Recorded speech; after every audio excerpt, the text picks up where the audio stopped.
今日又再嚟到荔枝角嘅 D2 Place 啊！今次係去第2期參觀呢個蠟筆小新嘅 Pop-up Store啊！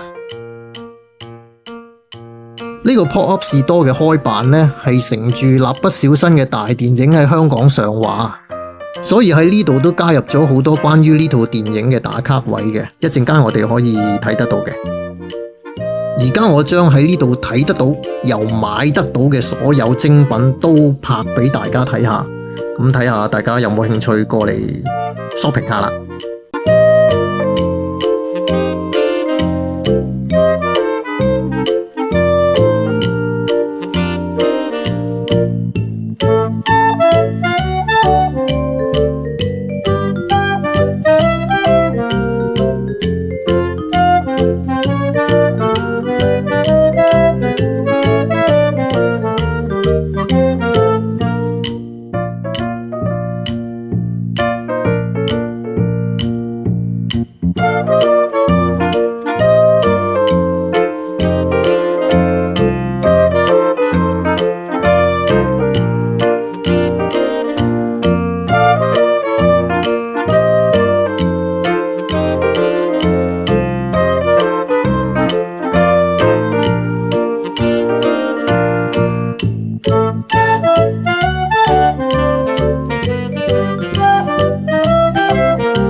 呢度開始可以見到有好多打卡位嘅，而禮拜日呢仲會有真人扮小新同大家打卡添。呢個 Pop-up Store會去到今個月尾，即係8月尾嘅。係咁多啦，地方唔算太大，跟住我哋去睇精品。